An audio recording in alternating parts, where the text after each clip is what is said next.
Marcus, did you do anything on your downtime? Shen? Not a whole lot. Oh, I don't really sorry have. about that. No, I didn't actually. Kind of just licked your wounds, huh? How about Shen? Did you do anything during your 4 days of downtime? Well, Shin was distracted by a long lost relative when they went to do the final battle. So while he was waiting for him to come back, he had to carouse for a day or so. Oh, that's the magic word. So go ahead and spend your 10 gold to carouse for the day, and I'm going to share the table with you. There you go. Take a roll on that bad boy, and let's see what happens. Alrighty, here we go.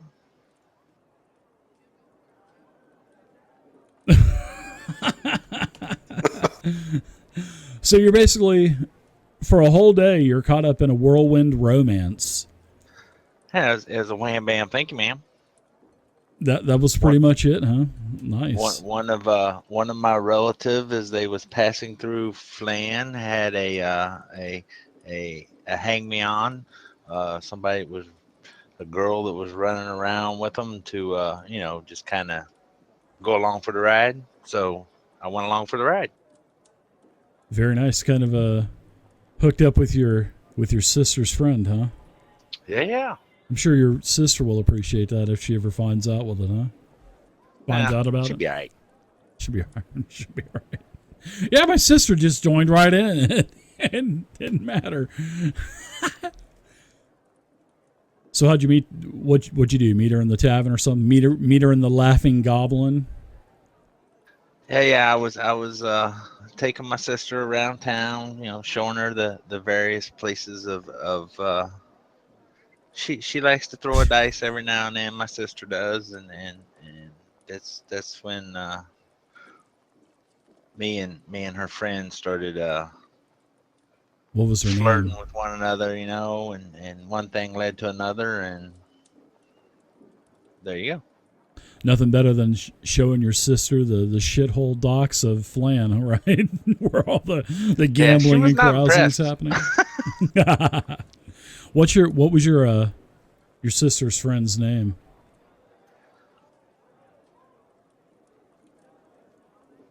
Rumors said it was Gertrude, but I don't know if those rumors are correct. Yeah.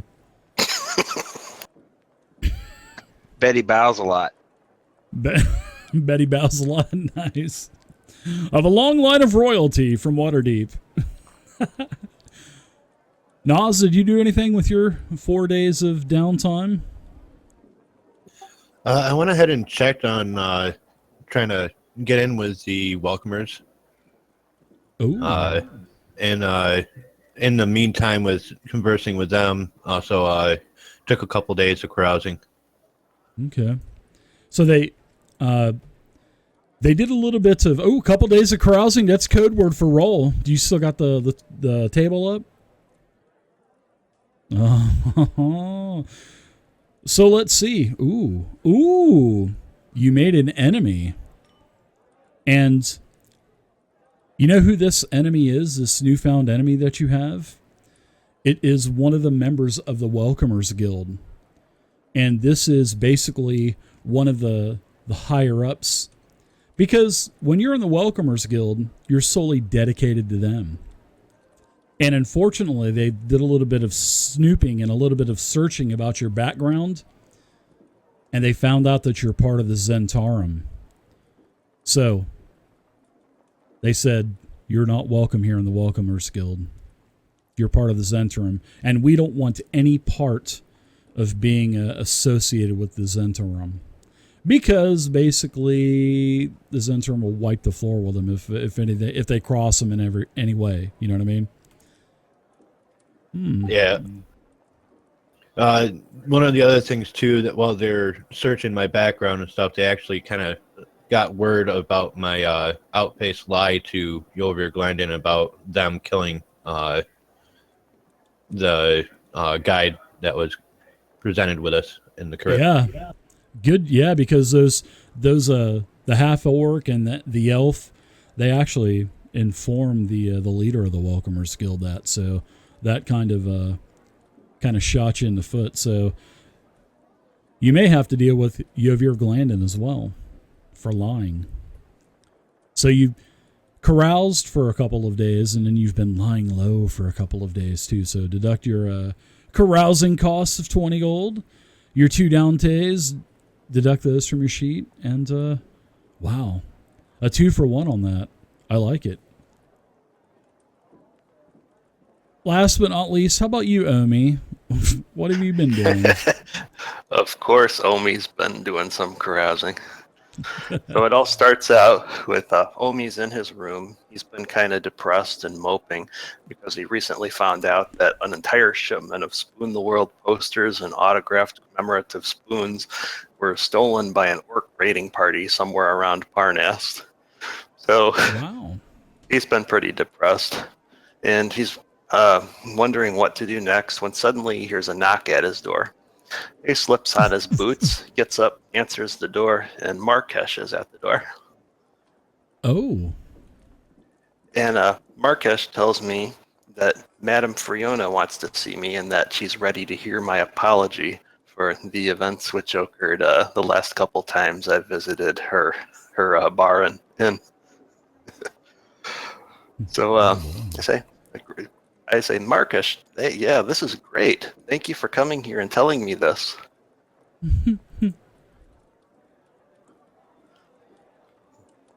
So I accompany Markesh back to Madame Friona's, and I'm on my he's taken me into the inn and into one of the back rooms, and I'm wondering what's going on.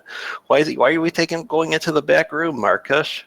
All of a sudden, Markesh kicks me into a closet, and I hear the door slam shut and the bolt close on the other side.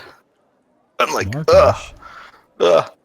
I land in a pile of something which I can't see because my dark vision hasn't kicked in yet.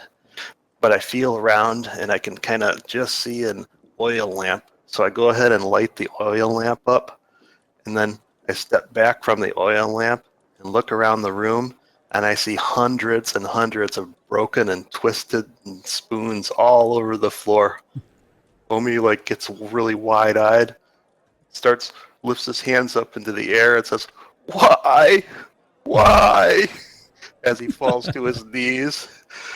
As he falls to his knees sobbing, he picks up a handful of broken spoons, lifts them up in the air, and shouts, "Murderers! Murderers!" And as he collapses to the floor in the fetal position. Thus, Madame Friona had her revenge upon Omi. Ooh. That's unfortunate. But fast forward a few days, and Madame Friona is starting to feel guilty. She thinks maybe she took this revenge thing on Omi too far because he's been really depressed and downtrodden, and it's really weighing on her. She hasn't even been giving you your muffins either, which is bad. Yeah. That's another strike against you. Omi's been really missing those muffins. Gotta have those brand muffins. Madame Friona shows up at Omi's door, and feeling guilty that she went too far, she offers to Omi that he can play another show at her place on the condition that she gets to pick the type of music. And Omi's really ecstatic about this. He's glad that Madame Friona's not staying mad at him, and glad he has the opportunity to do another show. So, as it turns out, Madame Friona is quite a fan of polka music. Ooh. So Omi begins setting out to do all his preparations and distributes this poster throughout Flan. Ooh. Omi Barton Spoon the World Tour presents Polka Night at Madame Friona's Tea Kettle this Friday. Get your tickets now before they sell out. I love it. So in all of this, Omi hasn't forgotten about his friends. So Omi sends out VIP tickets to all of his companions, along with a free t-shirt. And on the front of this T-shirt, he makes sure Markesh gets 2 of these, by the way. On the front of this T-shirt, it says, "I was spooned by Omi Barton." It's got a picture of a giant spoon on it with Omi laying sideways inside the spoon, striking a pose, wearing nothing but a jock strap. That's a scary sight. We're going to have to make a T-shirt like that. What does Markesh think of that? Like George Costanza Christmas card. Yeah. So Markesh, at a loss for words, my friend.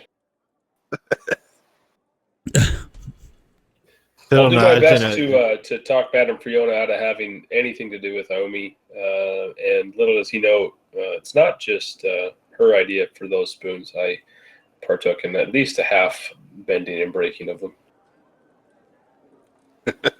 Well, of course, you were the one that you were involved with it. You pushed him into the closet. doing my best to get spoons banned from the city of Flan. Forks only, right? Just sporks. You get sporks and that's it. Ooh. Fiddlenuts in the immediate gaining of this shirt and flyer, he immediately turns and finds a place and burns the shirt. Fills up the trash canister with a flask of oil and uses your tinderbox to, whoa, somebody dropped something again. 3.5 minutes later. She must go through the cups like. She does. It's from the lack of spoons.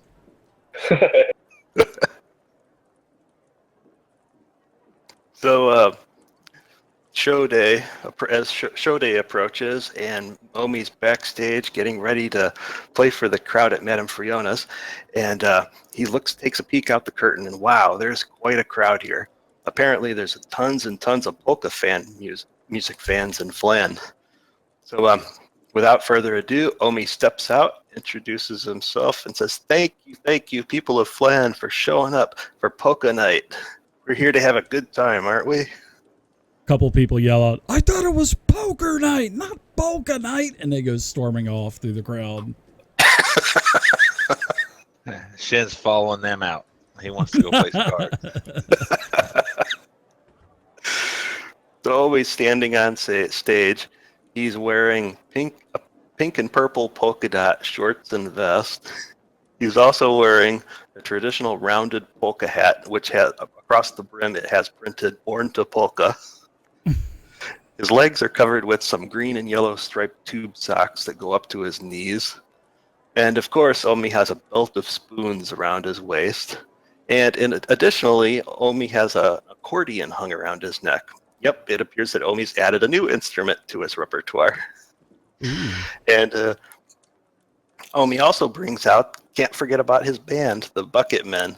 He brings out the 4 Bucket Men onto stage, and you see the Bucket Men, in addition to their bucket and spoon assembly attached to their groin, you see that each Bucket Man is wearing a multicolored polka dot bathrobe, and each one is carrying a musical instrument. They have a tuba, a trumpet, a mandolin, and a flute. As Omi scans the crowd, he sees that everyone in the crowd came dressed in all their polka dance clothing, including an odd dwarvish couple in the corner that really seemed to go all out with their outfits. And oddly, Madame Fiona seems to be the odd one out. She's actually rented a suit of halfling plate armor for the show. Why she would go and do something like this, I have no idea.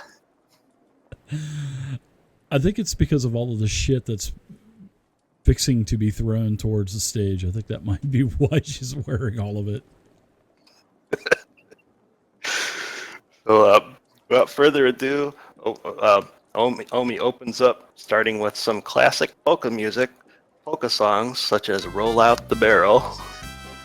But then he takes a look at the list that Madame Fiona made for him, and he thinks, this list is quite boring. I'm going to do something more exciting. So he starts playing "If You Want My Body and You Think I'm Sexy" on the accordion. Kind of transitions right there. It is. At first, the crowd doesn't know what to make of this, but they start getting into it.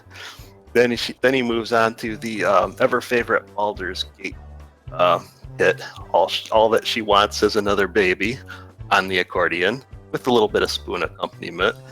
That's a number one from Waterdeep. Wow, all she wants is another baby. Wow. Yeah. Do it to me one more time.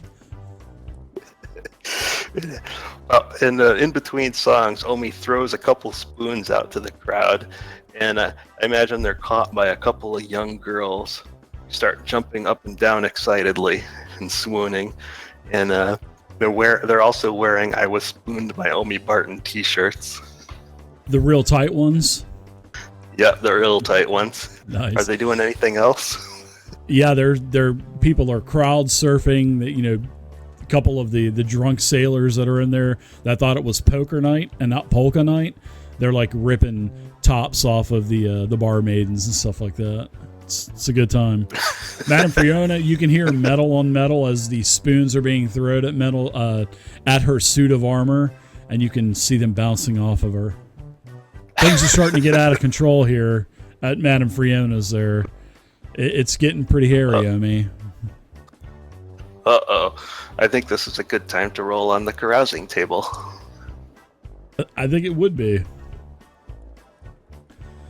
And, so as this is going on, Omi has Go a ahead. family curse. Omi has a family curse that gives him disadvantage on carousing table rolls. But Omi doesn't know about this. we'll roll it again. Let's see what happens. Yeah, so what happens? You've actually had a bit of fortune as the band continues to play. You're playing at the same time, going through the crowd, and you're gambling at the different tables because now all of the scurvy sea dogs that thought it was poker night, they're in there gambling now during polka night. So you're going around and you've actually won a little bit of money. So you've basically recouped everything that you've spent. So as Omi continues playing and increasing his profits, he's going through one of his songs. It's probably something like Macho Man, and all of a sudden his accordion blows a small hole in it. And as Omi goes to press the accordion closed, he plays the dreaded brown note. So all of a sudden, the music stops. It's dead silence. And then the brown note hits. Everyone's like happy dancing faces suddenly kind of turn into like a frown as their eyes start getting really, really big. And then everyone simultaneously starts frantically trying to drop their pants. Long lines at the bathroom. Some of them make it, some don't, as everyone is suddenly afflicted by explosive diarrhea, which turns Madame Fiona's into a horrible, horrible mess. And poor Madame Fiona in the back is wearing the plate armor, which doesn't come off very easily. So you can only imagine what's going on inside that armored suit. It is now called Madame Fiona's outhouse as the crowd is chanting it as they're leaving, and tables are smashed, chairs are smashed. I mean, they're taking everything. They're taking all the dishes. They're taking everything. Cups. Oh my gosh, Madame Fiona isn't too happy with you. So everyone looks up at the stage at Omi with like kind of an angry face, and Omi turns to the crowd and says, "Well, this turned out to be quite the shit show," as he does a drum roll with the spoons.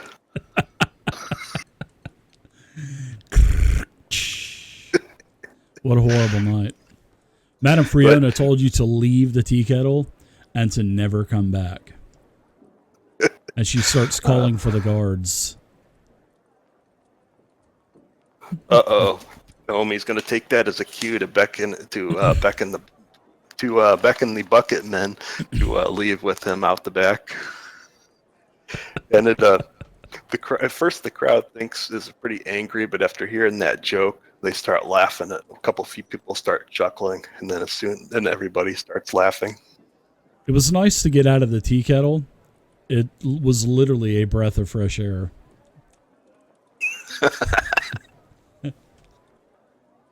Nice. All right, so a couple of days have passed since the Spoon the World Tour hit its final show at the Madame Friona's Tea Kettle. For now, anyways. Maybe she'll have a change of heart later on. Who knows? So everybody is at the Laughing If she tries, I'll Goblin. do my best to convince her not to. I'm sure you would. All right, so here's the map of Flan. You guys are down here at the bottom where the marker is. You are at the Laughing Goblin Tavern. And it is a cool evening. The windows are open. Air is blowing through the streets. Air is, blowing through the tavern. The streets are bustling with all kinds of vendors trying to hawk their wares. All kinds of grimy sailors still talking about the Spoon the World Tour show the other night. All kinds of bar stools are lined up along all of the different taverns that are in the district that you're in. And you guys are in the Pottle Plaza, by the way. Well, you guys are in the Laughing Goblin, excuse me. But it's actually a pretty busy night. And all of a sudden, one of the Blackguard comes in, one of the Black Fist, and there's a post that is near the door. And the evening's peace is totally broken by this, burly guy that is pushing his way through the crowd, through all the rabble, and drives this wanted poster onto the post by the door inside of the Laughing Goblin. Omi Some ducks people down get under up the and- table real quick because he thinks it might be a film. He just kind of looks around and doesn't notice you. In fact, give me a stealth check. Let's see if he does notice you. Drop that in the tower for me, by the way. All right. As the Black Fist guard is kind of surveying the tavern.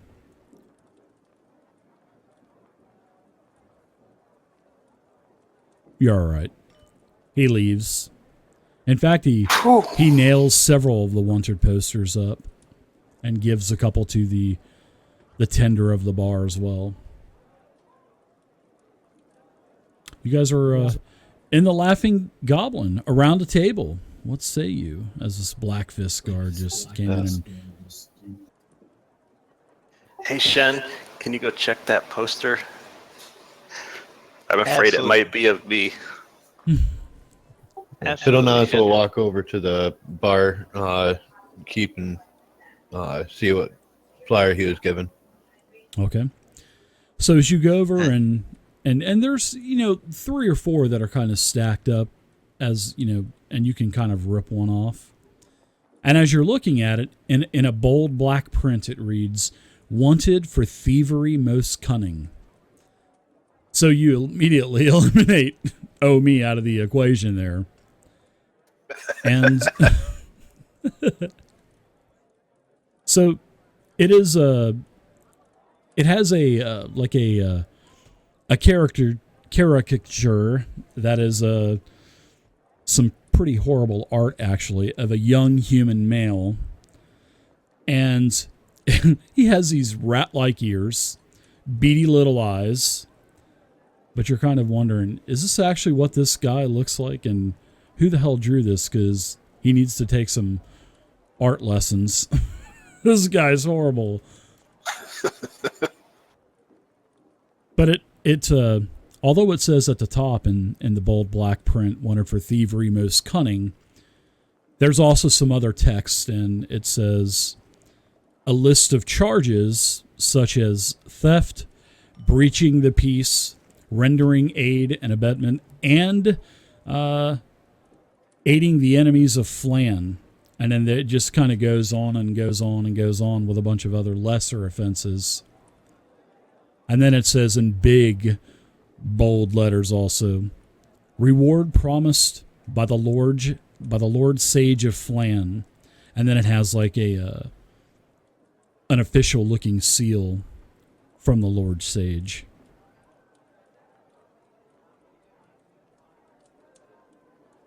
So Shin will rip the poster off and take it back to the table and just kind of flip it down there on the table and say, "Omi, you're all right."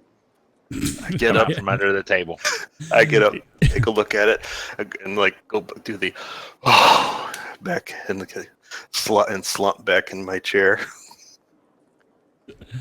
Yeah, the name on the poster, right under the "Wanted for Thievery, Most Cunning," is a name called Spernik, Spernik.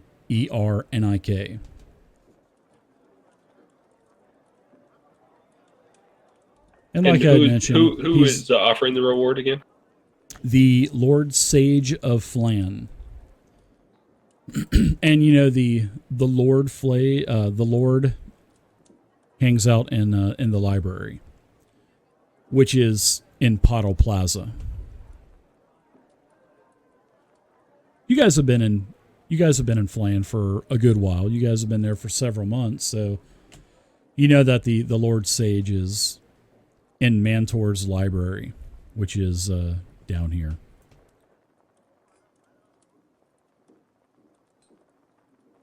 Right there.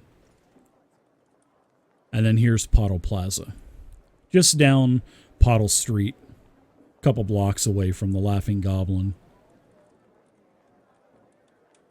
But it said there's a reward promised by the Lord Sage as an official seal. Shin will suggest that we need to go talk to the Lord Sage and find out exactly, do we believe that the reward will merit the effort to catch this beady-eyed Sputnik? Beady-eyed Sputnik. It kind of resembles Omi a little bit, but then you kind of, you're like, nah, that's not Omi.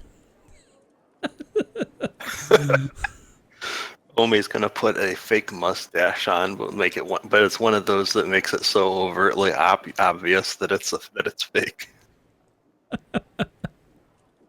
Omi and his porn stash. Yeah. Thank goodness his show doesn't involve stuff like genitortures and stuff. Oh my gosh. Piercings on stage and all kinds of crap like that. Oh man. I got roped into going and seeing them one time, and I was deer in the headlights. I didn't even know what to say. I was like, what? They were with Guar. It was crazy. Uh-oh, Omi's gonna cross that off his show list now.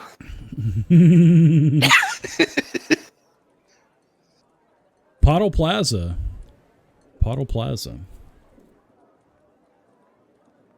You guys Mark Heschel agree with Shen that it seems worthwhile, and we need a job at some point. Continue. Yeah. We got to keep up the lifestyle somehow, so let's get paid. It's a good way to do it. Sounds good to me. All right. Pottle Plaza. Oh, go ahead. Oh, that's all. All right. So you guys get to Pottle Plaza. All right. The streets are actually pretty busy. The avenues and the other streets are packed with townsfolk. Seems like some are coming home. You can see them going into their small shanties. You can see others heading to work, carrying bags and backpacks. Quite a few taverns in Pottle Plaza too.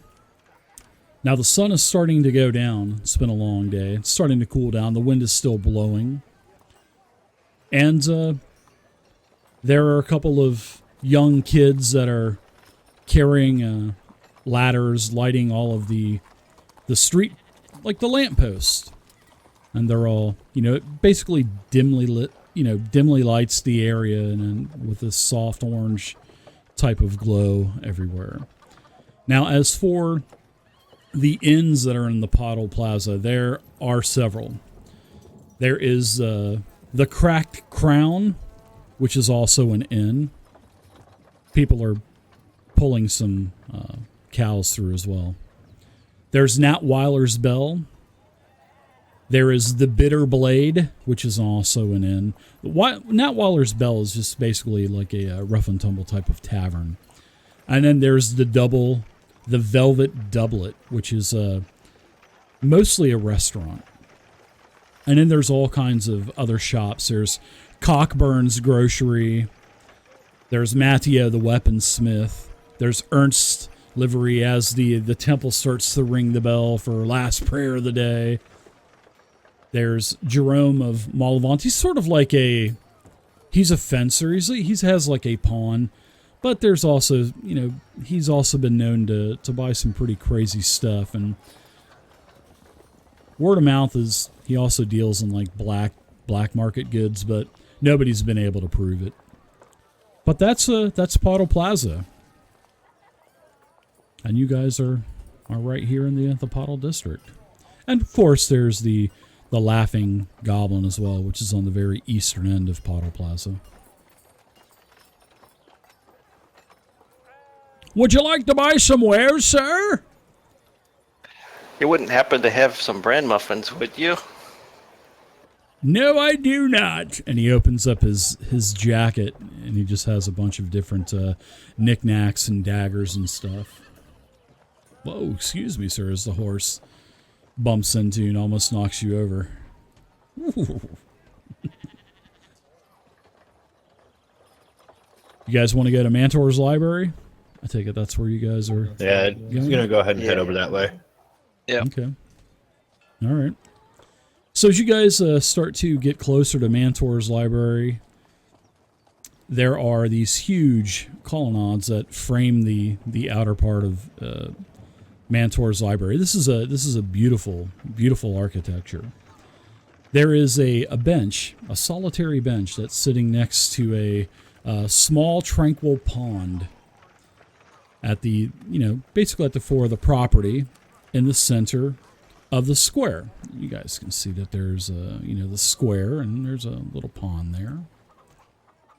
And the grounds are well manicured, much like Valhingen Graveyard and Doomguide Yovir Glandon. The grounds here at Mantor's Library are well manicured and maintained as well. All kinds of beautiful blooming flowers and all kinds of other local flora. And this is the most prominent institution in Scholar Square. And, of course, Lord Schflate, the Lord Sage, he inexhaustible resources and devotes all kinds of time and energy to curating and expanding this library's vast collection of encyclopediae and all kinds of treaties, old treaties, documents, compendiums, tomes, had to throw that in there. And he contributes quite a bit of money, but the predominant amount of money that is collected from donations and other secret investors. They do a lot of research and stuff, a lot of transcribing, translating. So that's what's going on at the library. And you guys would have found all of this information out from the last couple of months that you've been here. Oh, excuse me. My chickens flew out of the cage. I'm sorry about that, gentlemen. Yeah, kind of sidestep a little bit from chickens flying at him. I've got the town square ambient sound going on in the SoundCloud. In the SoundCloud. I'll head up to the door of the library and go ahead and enter in if it's unlocked.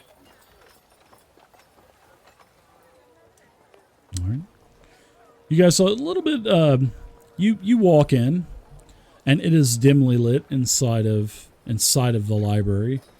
Just from ceiling to floor is nothing but shelves of books and scrolls and all kinds of tomes. I mean, there's several scholars that have books and other vestments kind of spread out among tables and stuff. Very quiet in there. You could hear a pin drop as you close the door from the marketplace. It's super quiet inside of Mantor's library. And a gentleman in robes comes up to you and says, "Hello, my friends. Is there something that I can help you with here?" Yes, we're looking for Lord Sage. May I ask who is requesting an audience with him? Fiddle Nas and the group here. We're come to inquire about the wanted poster that was up. Oh, yes. Yes, the wanted poster of the beady-eyed Spurnick. Yes, please wait right here. Have a seat.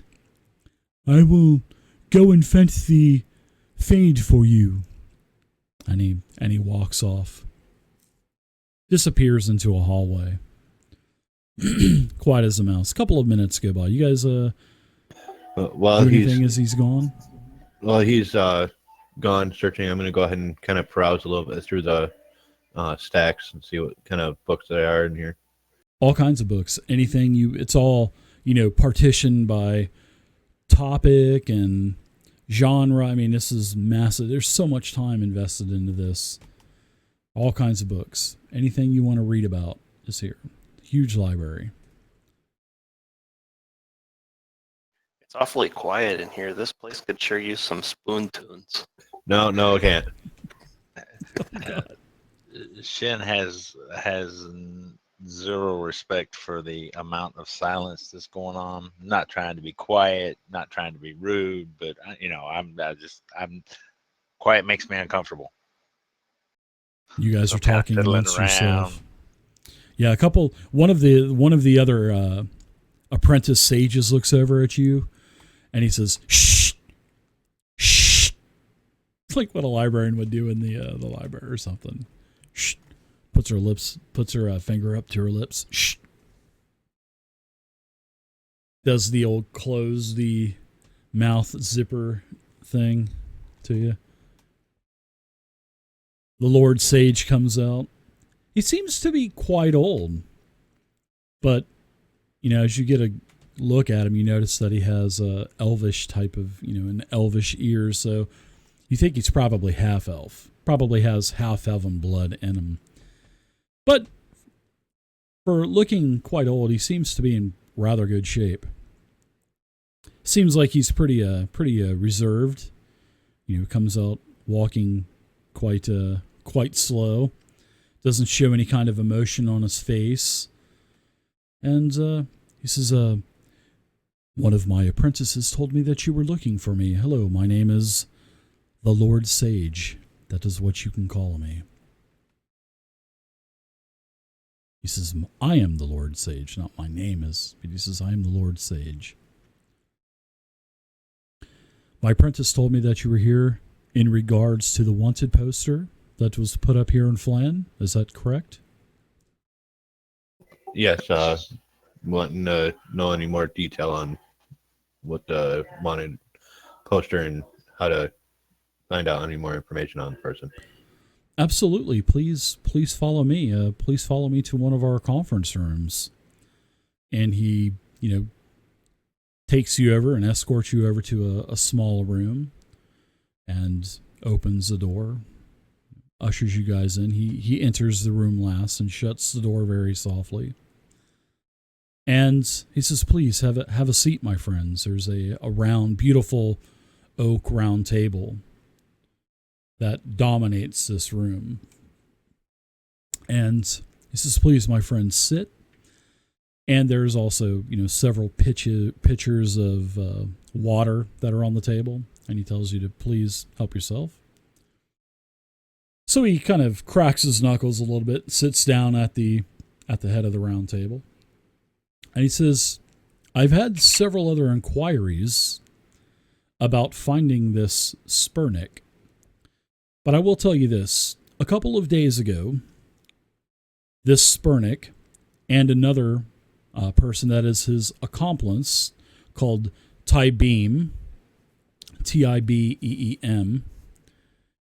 These two individuals, we actually had them working as scribes here. They were newly hired here at the library, and we caught them sneaking out of my office several documents. We questioned them. We summoned the Black Fist guard, and the two started running away as soon as we started questioning them. Now, as they were running away, the guards were chasing after them, and this Spurnik, this Tibeem, sorry about that, Tibeem, he killed a guard. He killed one of the guards. He was captured. But this Spurnik, his accomplice, had gotten away. They had been employed with us, even though they were newly hired, they had still been here for about 4 months. They were actually donating their time at first, but they had done such a good job on translations and whatnot. I felt that it would be a smart move on behalf of the library to hire them as scribes.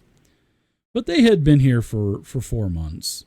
And they like I said, they were quite skilled and they were great workers, so I didn't want to lose them. So Tibeem, he slew one of these guardmen, and the guards took him under lock and key to the castle. But however, the Spurnik escaped. Is Any this questions so Tibeem? far? Is this Tibeem still alive? Apparently he is alive, because the Black Guard have not caught them yet. The Tibeem is caught, right? Yes. Yeah, he has been. I am not sure what they are going to do with Tibeem, to be honest. I'll look at Omi and say, last interactions that we've had with those, or our first interaction rather, that we've had with those Black Fist, we know how they handle prisoners. Do you remember? Oh yeah, I remember. Whatever they do with them is doubtful to be good, and we could lose them if we don't hurry. If we need to speak to them. They have a very questionable reputation. They do. I do know that. I know that Knight Lieutenant Bulver, he was the lieutenant on duty at the time that actually captured the fugitive. But I'm just honestly, I'm not sure what they're going to do with him. I'm sure it's probably not going to be good. Now, in the wanted poster, you had stated that there was a reward for this too, for catching Spurnik, and now is this also entailing bringing back what they stole? Yes. There is a reward. I will pay pretty handsomely. I'll pay 50 gold. 50 gold per person to bring this thief, this Spurnik, to justice. And I will also have a bonus that you can split for the safe return of any other books or tomes that might have been stolen from the library that is in his possession. Do you know what was stolen? I will say this. There were some things that were stolen, yes. Well, attempted to be stolen. And they were papers, right? Correct, yes. After Spurnik and Tibeem had fled, myself and a couple of the other apprentice sages, we checked their chamber, because if you work for us, you also get room and board here. So we checked their room, and we found 2 rare tomes that were supposedly stored in the library, which were stored in the library, we had taken the books back for them to be filed, and lo and behold, there were a couple of books just like them on the shelf. But after further research, both Spurnick and Tybeam, with their acute skills in cartography and stuff like that, cartography and their writings, they actually created 2 clever forgeries, and the forgeries were on the shelf. But they did not get to steal these 2 books, because we found these 2 books in their room, and they were packed in a large haversack. And then there was some other equipment, which was kind of interesting. It seems like I think they might have been looking to leave rather quickly, because the other equipment that was in the haversack was like something that you would involve with some type of extended expedition. They had extra clothes, they had a rope, some rations, some water, a tinderbox, etc., and etc. And there was only one haversack, even though both Spurnick and Tybeam lived in the room. But the two books, these 2 forged copies, they had some inaccuracies, and it seemed like the 2 Spurnick and Tybeam, it seemed like they actually intentionally changed the content of the forgeries. Why? I have no clue. And he leaves the room for just a minute. He says, I will go get the books, I will go get the tomes, and I will show you. So he leaves the conference room for just a minute or two. You guys want to talk about anything while he's gone, or? All right. Now, this is certainly a different type of job. Yeah. So he has these 2 large dusty tomes with him, and he sets them down on the table. And he said, this first book here is called The History of the North. And it has a chapter referencing the Circle of Scale, which is it's a sect of druids that sought to enslave dragons. And he said this entire chapter was missing from the forgery. So they took this totally out. They just omitted it altogether and merged the other chapters together. And in this other tome, Lex Geographica, it contained an entry referring to a circle of standing stones that are located a couple of days from here in the Dragon Spine Mountains. And supposedly this is where a group of dragon-worshipping druids once resided. And this entry, this part of the book, was actually missing from the forgery. So I think that probably has, maybe that's where they were heading, especially with their other adventure gear and stuff like that. So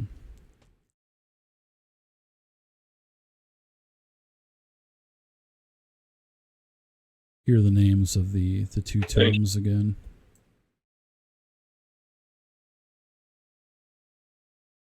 Lex Geographica and The History of the North. Both had omitted chapters.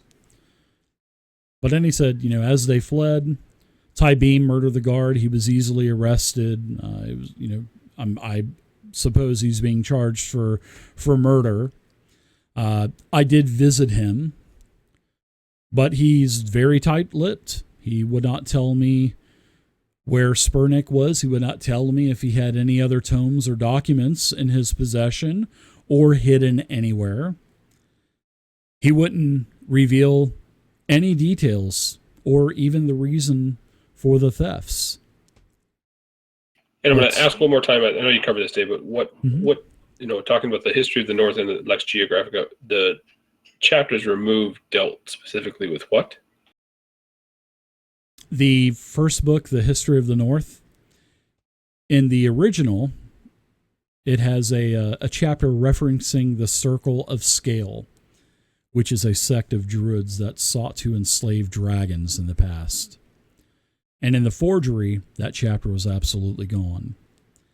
And then in the other book, the other tome, the Lex Geographica, it contained an entry referring to a circle of standing stones that are located to the northwest a couple of days from Flan. Basically, it is like a circle of standing stones, and supposedly there were a group of dragon worshipping druids that once resided. If they were anything related to the Circle of Scale, the Lord Sage really honestly has no clue. And of course, you can do a insight check if you'd like to. And that chapter was also omitted from the forgery. All right, Marcus, you turn around and I guess you cough or something like that. Inconspicuously. Yeah, before he got back in the room. Yeah. So yeah, the 2 tomes, no, nothing. Just regular tomes, not spelled. It'll last for 10 minutes. So yep. If there's something I would see, you can let me know. Okay. But Ty Beam, he didn't open his mouth. He didn't say anything. You know, I want to believe that they have other possessions of ours from the library. I'm sure they probably have other stolen books. They're probably hidden somewhere, maybe in some remote place. I have no clue, but I would rather like to have Spurnick alive. I really do not want him dead. Because if you think about it, if you Ty Bean, he's not saying anything. And Spurnick, if you kill him, we'll never find out if anything else is missing. And we won't find out if anything is a forgery on our shelf. So I'll give you 50 gold apiece to bring him back. And I'll also give you a bonus of 100 more if you bring back any other books or tomes that were stolen from the library. That is what I can offer. That is what I can offer. That sounds fine. Is it all right if we can check over the rooms that they're staying in after we visit the one that's in prison? Sure, in the jail? Absolutely. Yeah. Is it normal for them to have left the property? Or is it more that your people stay here? Because they're housed here, right? Oh yes, our scribes, they're not imprisoned here. All of our apprentices, no, they are free to. They all have wages, so they can go wherever they want. And in fact, you've seen a couple of sages in the Laughing Goblin from time to time. I mean, they're people just like you. They love to. They're not cloistered or anything. Yeah, exactly. They do have freedom to roam. Okay. Exactly. Yeah, and the Lord Sage, he does tell you that they're not imprisoned here. They just have benefits. They get to stay here for free, and they also get a wage, which is nice. But, these 2 individuals, Spurnick and Ty Bean, he's already got a full staff, but they were so skilled in what they were doing, he brought them in anyway, as, taking over their budget as he was talking about. But absolutely, he's in prison in the castle right now. That's Stajan. Did they indicate where they came from? They seemed, if they seemed skilled, was there? That I don't know. I never asked them that actually. They just did their job so well. I just wanted to get them in here as fast as possible.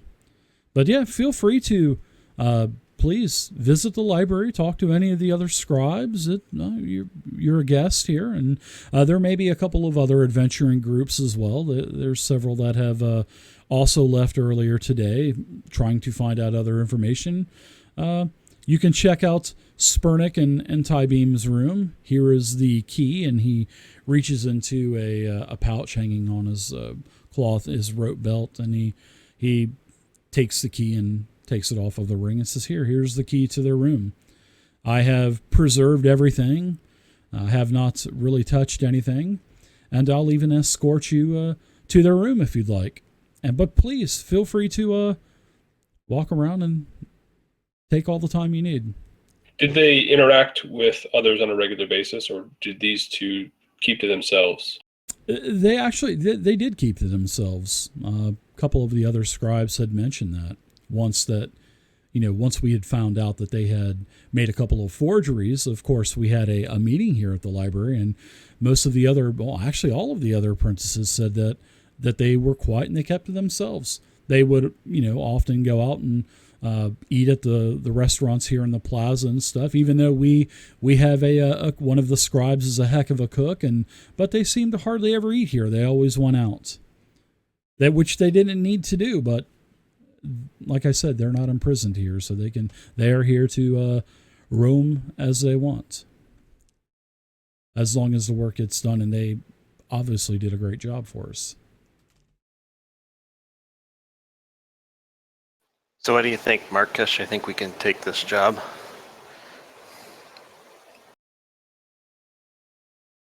Shin nodded in agreement. Should we go check out their rooms first while we're right here? Sure. Yeah, that'd be fun. All right. The Lord Sage, he escorts you to the room, and he unlocks the door. He wiggles like all those keys shaking and jingling around. I knew I got the. Oh, I gave you the key, and then he gets the key. He gets the key back and opens the door, and he pushes the door open, and he opens his arm and says, "Please, here is the room of where Spurnick and Tybeen resided here." Yeah, can we all search or just Sure, one in absolutely. particular want to? No, everybody All can right, go yeah. in. It's a pretty spacious room. It's probably about a 20 by 20 room. 12-foot high ceiling. It's not anything fancy. It's not like a noble here. There's like a bunk bed and a couple of chests and a couple of writing tables, and it's like I said, it's nothing huge. It's medium size. It's got a couple of desks, couple of dressers, and yeah, you guys can look around. So Fiddlenaz, you seem to be good at investigating situations and looking for clues. Here, let me help you. Come over here as I pull out a spoon. All right. The Lord says the haversack on where we found the original tomes, that's the haversack that's on the desk. And he kind of points to it. I'm going to cast Enhance ability to give Fiddlenaz advantage on intelligence investigation checks. Yeah, I still have the Very nice. effects from the last one too. I'll have to have that one taken off. Oh, yeah, you do, don't you? Shin would like to make a perception check to see if there's anything out of the ordinary from what he would consider would be in a bookworm's room. Okay, sure. Give me an investigation check for this scene that you guys are actually investigating around. You want us all to, right? Yeah, sure. Whoever's partaking in the investigation, absolutely. And on the I'll check out on that the sack. desk. Okay, yeah. Inside of the sack, Markish has a bunch of traveling equipment. Rope and some pythons and all kinds of stuff. Blankets, some extra clothes, and it's multiple sets of clothes. So they were basically sharing the same bag. This is the sack they had the night they were leaving, right? Yeah.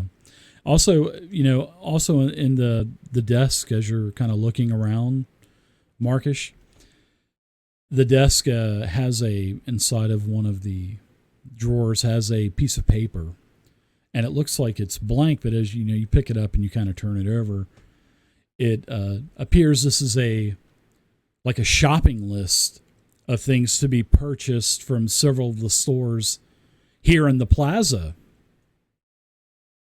And then, of course, it actually mentions Cockburn's Grocery. It's got Cockburn's Grocery listed on it. Actually, I didn't make up Cockburn's Grocery. That was actually part of the one of the original names in the module. So, blame Wizards of the Coast for their perversy. Anything in particular on the list? Just Mundane items or mundane items and stuff like that. Now, as you're looking around, Nas, you're checking out the dressers. Yeah, I'm And looking around, seeing if there's any like hidden compartments and stuff too. there is, because as you're tapping around, you hit like a hollow spot, and you pull the piece of real thin wood, and it seems like there are two sets of black and purple clothing. And I'm talking, this is a high quality material. I mean, this is beautiful, soft. The all of the stitching is like of a golden thread. I mean, this is beautiful. And there's two identical sets of black and purple clothing. And as you look at the robes, there are some symbols that are emblazoned on it, and of course it would be, you remember that this would be like the symbol of like a low ranking member of an organization. So everybody, give me some robes over here. Yeah, give me a history check as you guys are checking out these black robes, these black and purple, beautiful black and purple robes.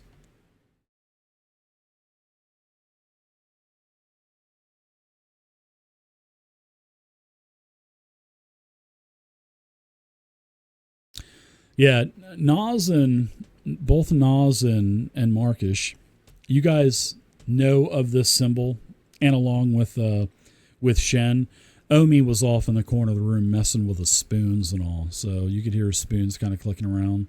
He's obsessed with those things. But all three of you guys are looking at these robes, and you're like, I know where this is from. All of you from your organizations have been told to look out for this symbol. It is the symbol of the cult of the dragon. And the cult of the dragon has supposedly been ransacking a lot of these small towns and villages all throughout the entire Sword Coast, pillaging and taking all of the plunder, because this cult of the dragon, this is what, and this sounded crazy and outlandish the first time you heard this from your organization, was that they were taking all of this loot, this treasure, to summon the great Tiamat, the mother of all dragons, somewhere. So that's why they're trying to do this. So you recognize this symbol on those two robes as the cult of the dragon, and they were low-ranking members of this cult. So obviously, putting two and two together, they were sent here by the cult of the dragon to infiltrate this library and get whatever documentation that they could get their hands on. Is the Lord Sage still available to see here in this room, or do you take off? He is. No, he's kind of standing at the door. He's kind of watching. Not like Snoop Doggy dogging on you guys, just waiting for you to steal something. He's just kind of talking to another sage that walked by as well. So yeah, so I would want to bring that symbol to his attention and ask him if he's aware of what this indicates, or maybe he has heard rumblings of this cult causing issues. He says, "No, I've heard of some issues." If he's not aware, I would like to make sure that we explain our history with this cult and what we've come across at this point. He says, the cult of the dragon. I wonder if they're associated with the circle of the scale. Do all of you know who the circle of the scale is? Do you know the history of that? Just from what little bit you were telling us from the history of the North Book. Yeah, they are a sect of druidic dragon worshippers, basically. And they resided in the foothills of the Dragon Spine Mountains. And this circle was led by Skovak, Skovak.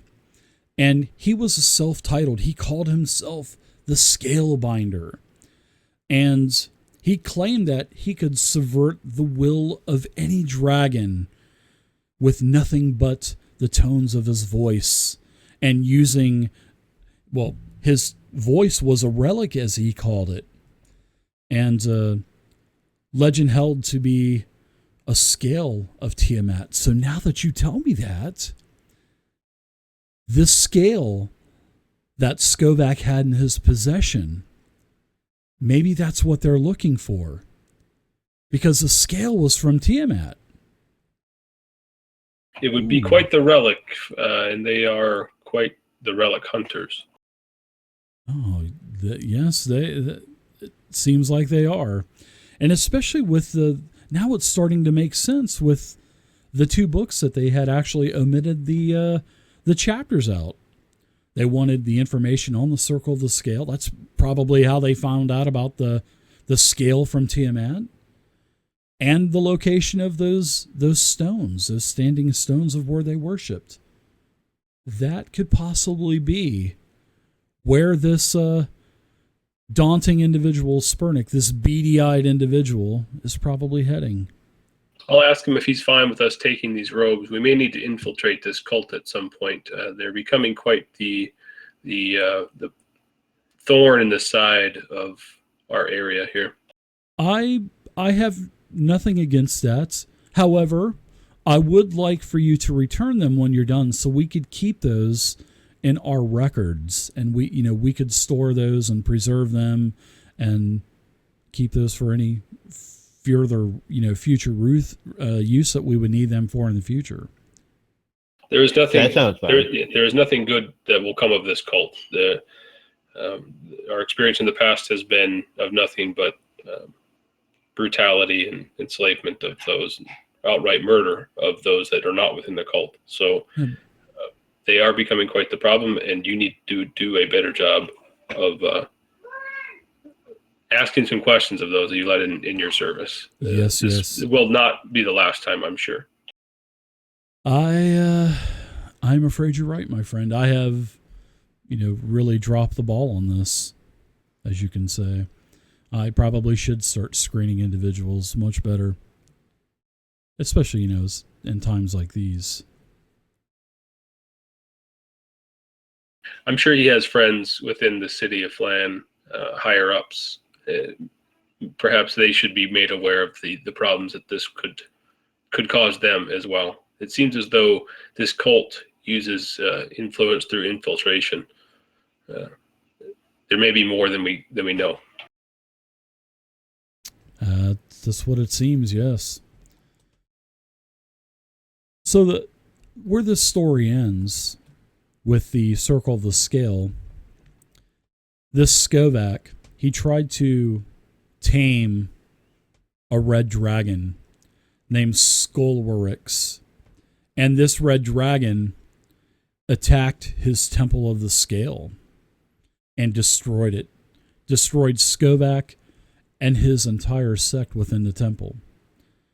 Or so that's what they thought happened. Because later on, rumors got out that Skovac was still alive, and he sealed himself, along with his red dragon scale from Tiamat herself, into the old ruined, destroyed temple, which both have remained there since then, and probably are still there to this day. And these ruins, they're north of Flan? They are in the Dragon Spine Mountains, yes. Is it these ruins? Does he know that these ruins are part of this circle of standing stones? Does that have something to do with it, or does he not know? They would probably have gathered that information, yes. Probably because of the history of the North Tome that they had stolen and omitted the chapter out in the forgery. So they probably found everything out that they needed to find out. And then they found out from the Lex Geographica the location of this place. So they had both tomes in their possession. So now they were, as you can see with the haversack here, they were fixing to get out of Dodge, as you could say, and probably head to the Dragon Spine Mountains to try to find this ancient rune temple.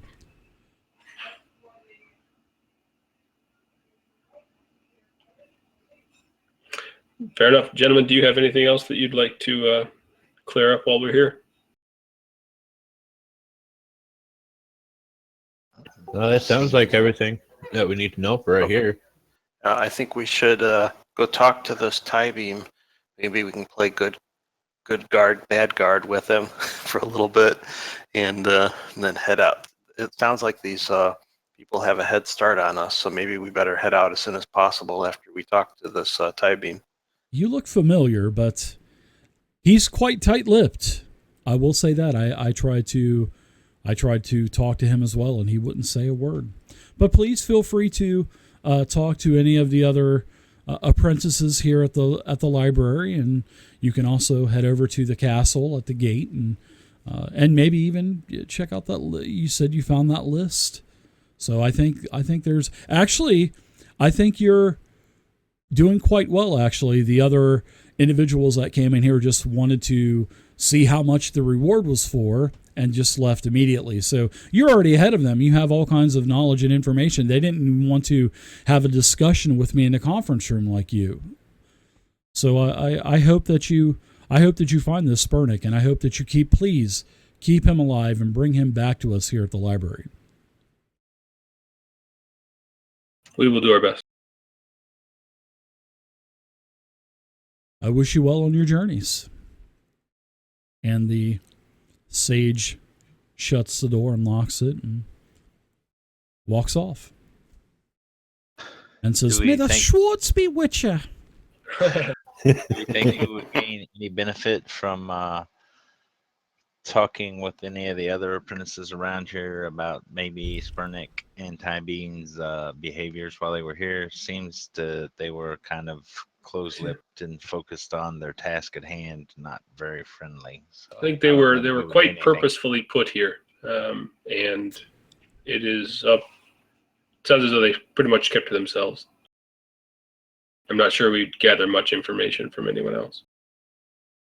Yes, my thoughts exactly. So on to tie beam. Yeah, sounds. So like actually, before we go to, I'm going to suggest that we maybe stop by this grocer. Is he on our way there? How about I'll check out the grocery. Yes. You guys go ahead and speak with Ty Beam. I'll see what I can find out from the grocer. Okay. The list of stuff. Okay. So as you guys are leaving the room of Spurnick and Ty Bean, as you're going through the main chamber of the library where there's all these rows of writing tables and high stools, and basically they're forming the perimeter of the room, all kinds of quills everywhere and inks, bottles of ink, scribes all over the place. One kind of looks over towards you, and he puts his quill down, and he walks over towards you, speaking very quietly, and he says, are you here to see if you can find this Spurnick that stole a couple of our tomes from the library here? Yes, we are. Are you blackguards or are you adventurers? We're adventurers. Adventures. Well, I hope you find them. They didn't say too much. They kept to themselves, and they hardly ever talked to any of us.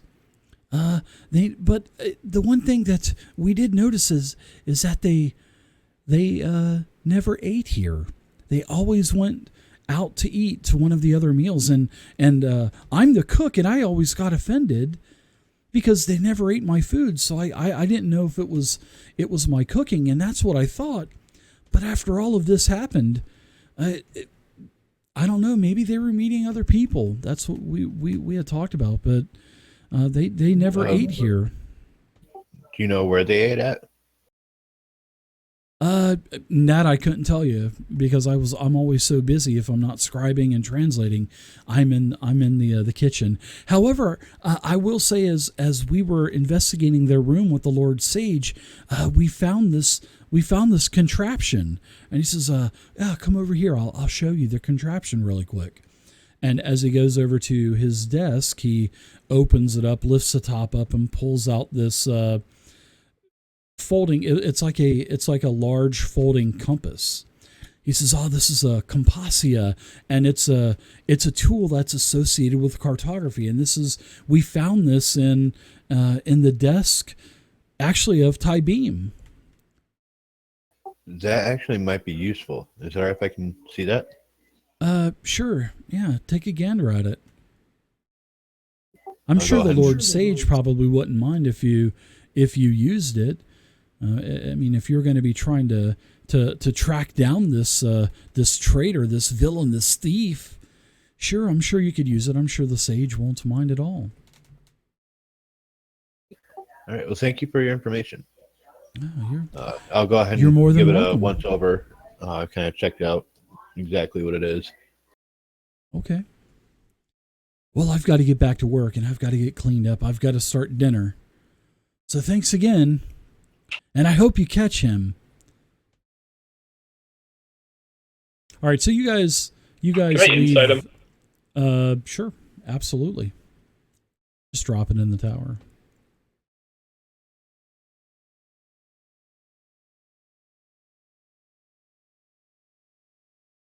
Yeah, you think he's telling the truth? He seems genuine. Sounds good. It is. I'd say probably not because of Okay. the inspecting of the room, if you know what I mean. Yep.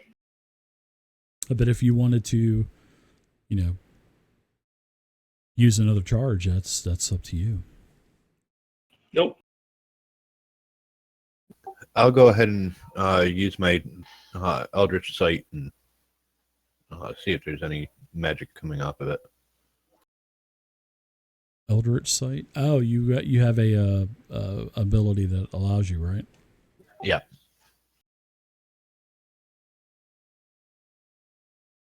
For detect magic. Yeah, it's evocation that allows me to use detect magic. Or invocation. Nothing out of the ordinary.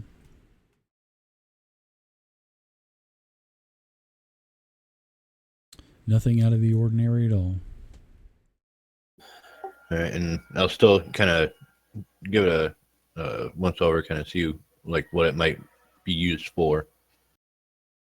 It's for cartography purposes, maps and stuff, creating maps, measuring distances on maps, etc. All right, I'll go ahead and pocket it. Go Yeah, but start heading towards the Cockburn grocer. Okay. So let's see. Nas is going to Cockburn's, and Markish, Omi, and Shen, where are you guys going? Are you guys all going to the grocery, or are you splitting up, or what? I thought What we is- was headed towards to talk to Tabine.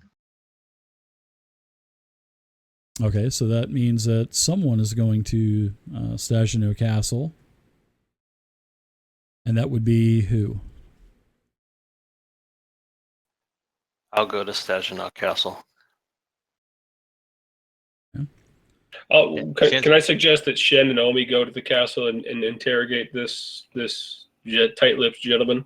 I'll stick with Fit and Fitanaz and check out see if this grocery list has any leads. We'll meet you outside the Stagino gates. Okay. Sounds like a acceptable plan to me. Sounds good to me.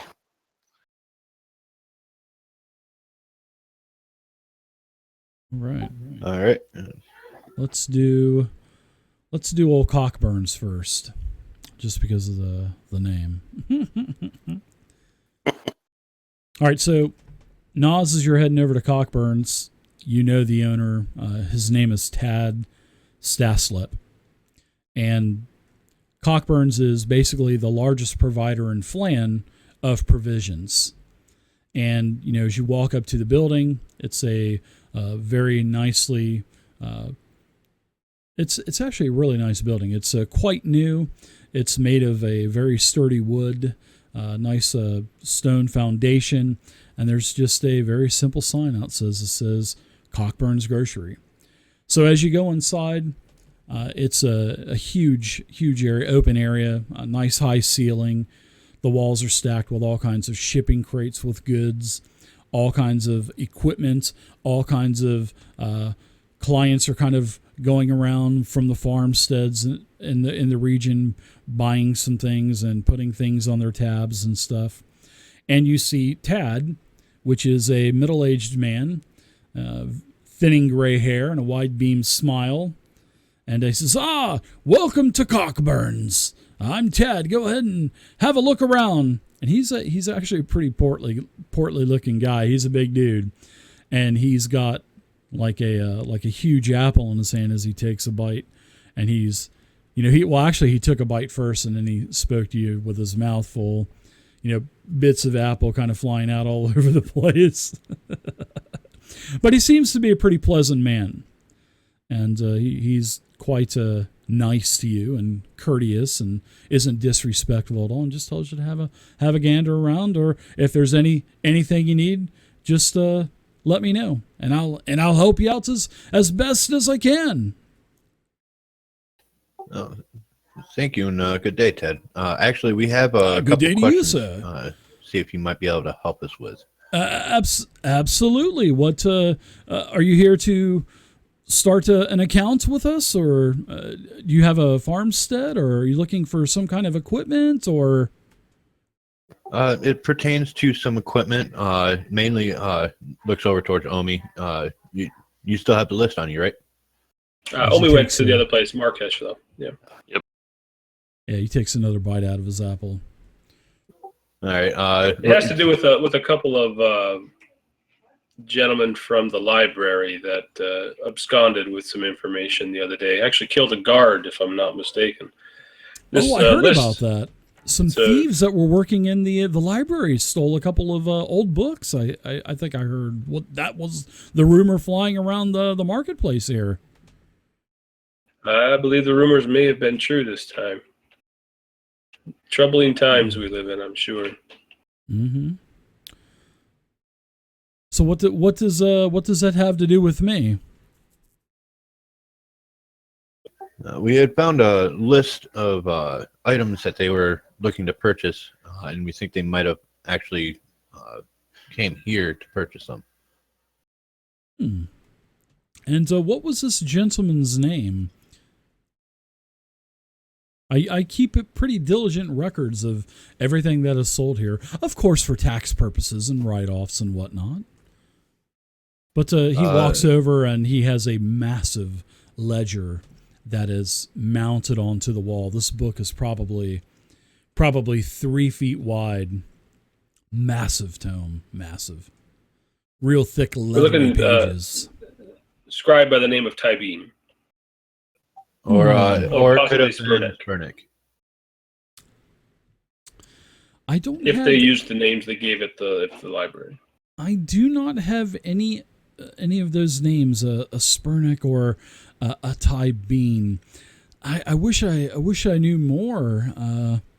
But I'm looking. I don't see any orders for those two individuals. Do you have did also you say like that they records? were the ones that were wanted, right? Do you have one of those wanted posters on you? Maybe I could take a look at it. Pulls out one of the wanted posters that you grabbed from the barkeep and shows him. Okay, I'm not sure how accurate the image or the picture is, but this is what we were given. Okay, he unrolls it and looks at, puts it up in front of me. He goes, "Oh, I remember those beady eyes from anywhere." I don't think his ears were that sharp looking, but yeah, he was in here a couple of times. He made several unusual orders over the last couple of months. So yeah, that's actually a pretty accurate. Of course, his ears, like I said, they're a little bit too sharp and pointy. Yeah, and then he starts flipping through his ledger. And he says, "Oh yeah, here's what he was ordering. He was ordering vellum. He was ordering chalk dust. He was ordering waterproof scroll cases. And in fact, my records were 2 days ago. He was here. Oh, and that's right. He left this notebook here at the shop. He was in a hurry. He goes, 'Hold on, it's in my office. Let me go get it.'" So he takes another bite out of his apple and throws the core into a barrel. And he's gone for about 30 seconds, and he comes back and he goes, "Oh, yeah, he had this notebook. He left this notebook here." And he says, "You can take a look at it if you want." Yes, please. Okay. So it's just like a regular, leather-bound ledger, and you open it up, and it seems like it has a couple of pages ripped out, but the rest of the pages are blank, except for the last page in the actual ledger, which a crude map has been drawn on the map. All right, we can check that out. Does it look as though it's a map of town, or is it a map of the countryside? It looks like it's got a bunch of upside down V's, which represent like a mountain range. Yeah. And it seemed, and it has a spot drawn on the map, and it looks pretty accurate too. So it looks like this is a map that's leading to some kind of location within the Dragon Spine Mountains. And then it says in the upper right-hand corner, 2 days travel away. So I'm going to show you guys a... Excellent. Before we leave, I do want to grab some rations, and I'll tip him a couple of gems for the leads and the good info. Oh, thank you. Well, are you part of the Black Fist guards that are investigating the case? God, no. Black Fists are nothing but corrupt bastards. You know that. Well, I'm glad. I'm glad you say that, because I didn't want to say that, because you never know who's listening. Yeah, those. I'll tell you what. Are you the mercenaries that are going to track this guy down that got away? If so, you can take the book with you. Take the ledger. I don't want anything to do with it. I want my hands dry of all of this mess. Our intention is to find this beady-eyed fellow and recover the library's lost items. The gentleman is supposed to be brought back alive if he's willing. Well, here you go. The ledger's all yours. I hope you catch him. So I'm tipping. I've got 3 gems and 3 silver. You didn't have to do that. In appreciation, just let him know he's got some friends with us, and we've done plenty of help for the city, and this will continue to help the city. Well, I really appreciate it. Now, where you guys are at, I'm going to sync the view up. Now, you see, this is where the Moon Sea is, basically, and the arrow on the right, that is where Flan is, even though it's not marked on the map. And this mountain range, this long mountain range where the pointer is, this is the Dragon Spine Mountains. This is the range. This is where the location is on that hand-drawn map that you guys got in the ledger. That says 2 days travel. Yeah. Very nice. It's a beautiful map, too. Did a good job. Well, Fiddlenaz, is there anything else that maybe we should do while we're here? I picked up a couple of rations, seeing that it's a couple of days' journey. Sure. Just go ahead. Whatever cost is in the PHP. Yeah, go for it. Whatever you guys need, provisions-wise, go ahead and get them here. All right, yeah. I'm actually good on provisions for... As you're going to the next part, I'll look through and see if I can't pick up a few different things. Okay. But I think that does it for us. All right. So it seems that both Omi and also Shin are going to the cells at Stojanal Castle, correct? You two? Yep, correct. All right.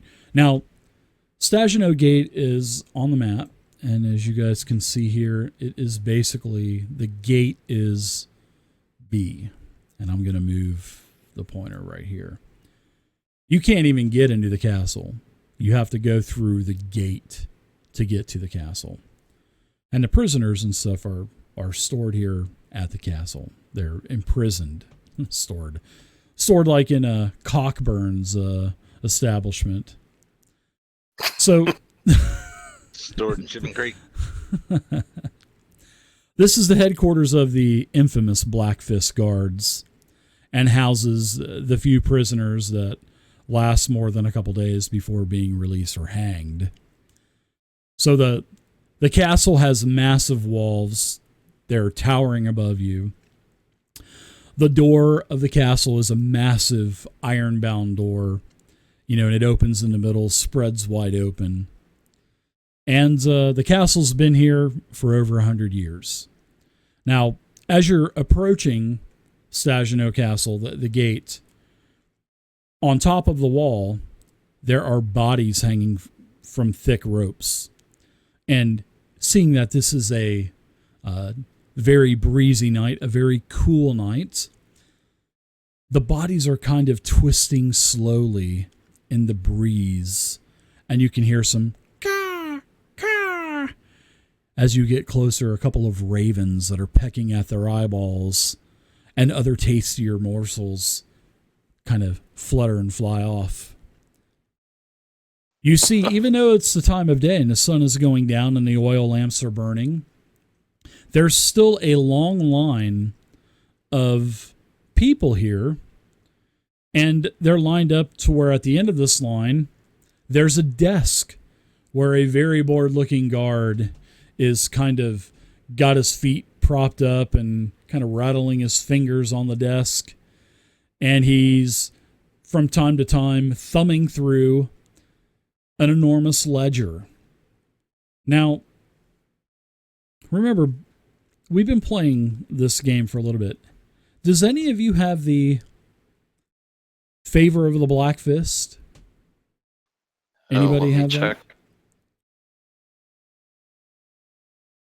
That was a possible reward that you could have got way back in one of the earlier Adventures League packets.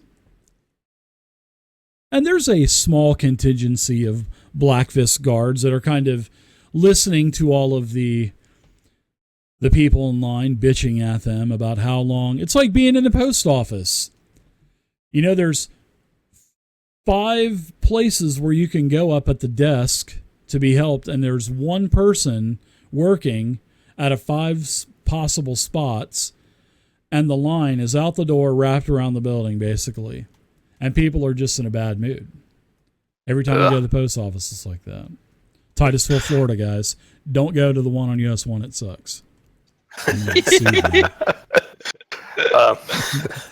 Omi's going to take a second to stop and cast Enhance ability for charisma checks on himself. Okay, sure. One of the Black Fist guards look over at you and say, "Hey, you! Don't be casting any magic around here." Me? Yeah, you. Hey, are you? Oh, you look a little. It wasn't magic. Oh, it was a Are prayer. you that farmer? Oh, it was a prayer? Well, take that to the temple. Don't do it out here. Keep the religion in the temple. Sorry. We're here on official business, though. We want to come. The Lord Sage has sent us here on absolutely critical business, and we really need to get to the front of the line immediately. Yeah, pal. Lives could depend upon it. Yeah. See this line that starts at the desk where Lieutenant Bulver is all the way to the end there? All those people say it's a matter of life and death as well. So this better be good. Now give me a perception check as you're negotiating with this guy, this guard, this rude-ass guard. Perception? No, a charisma. Sorry about that. You can do either deception, intimidation, or persuasion, whatever is higher for you. I'll do deception. So you better get back to the end of the line, and you better, on second thoughts, because one of the guys said, one of the other guards with him says, I think he might be telling the truth because of, of what's his name hanging up there. He says, all right, let me escort you to the front. And as he's escorting you to the front of the line, dude, you are getting bombarded with derogatory remarks and stuff because you're getting skipping the line at Starbucks. Yeah, exactly. So all these people are pissed off and they're calling you a prick and a jerk and all this other stuff.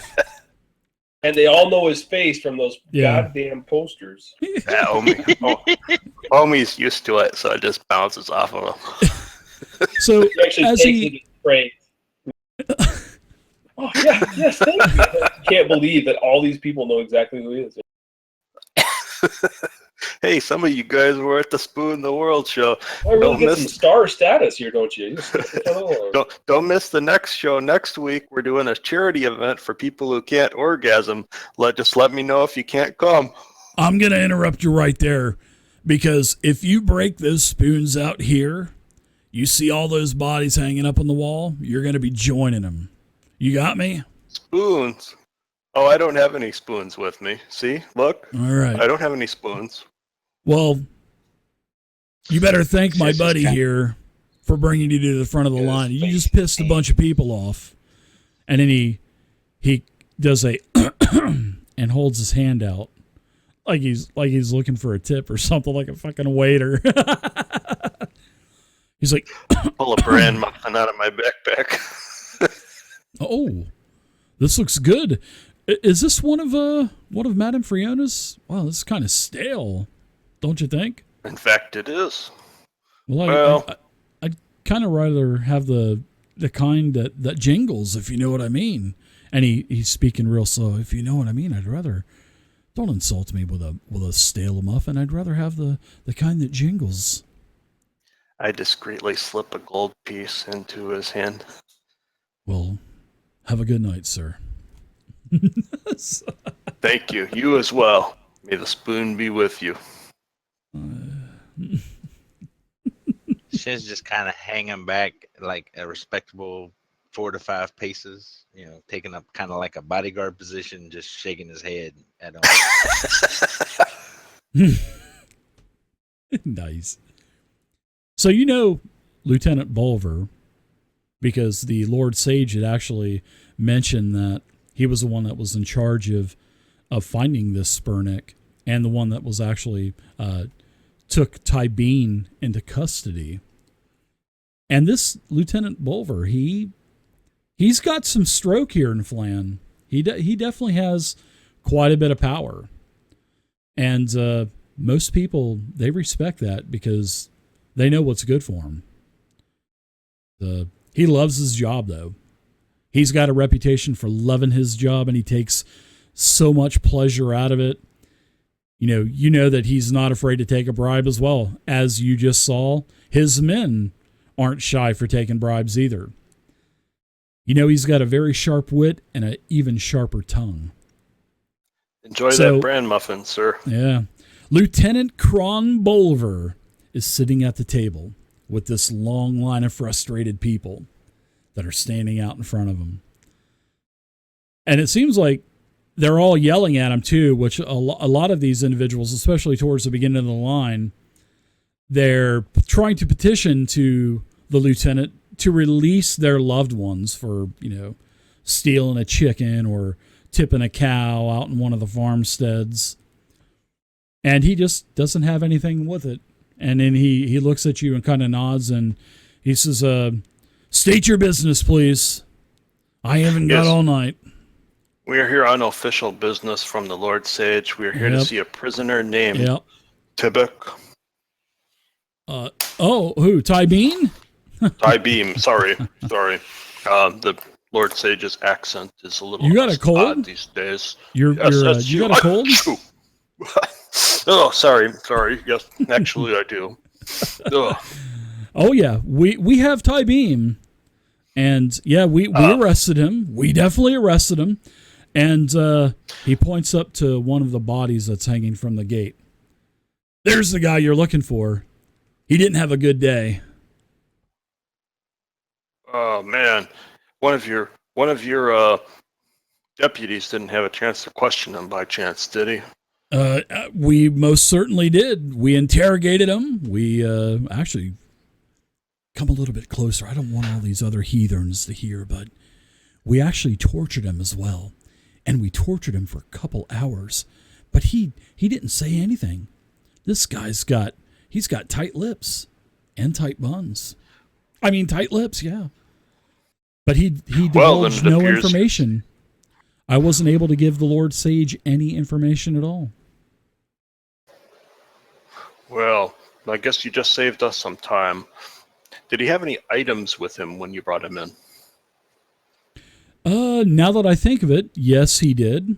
He tells the guard to go get it. Guard Knucklehead. He says, "Guard Knucklehead, go get that piece of paper that old Ty Beam here had on his possession." And then he looks at you and he said, "Yeah, the only thing that he had on him was a scrap of paper, and that was the only thing that he had." May I see the scrap of paper, please? Sure. The guard Knucklehead comes back after a couple of minutes, and he's all out of breath. And the old lieutenant, he says, "That wasn't fast enough. Take a lap around the castle, hot shot." So he goes running off in full plate mail armor. You know what I mean?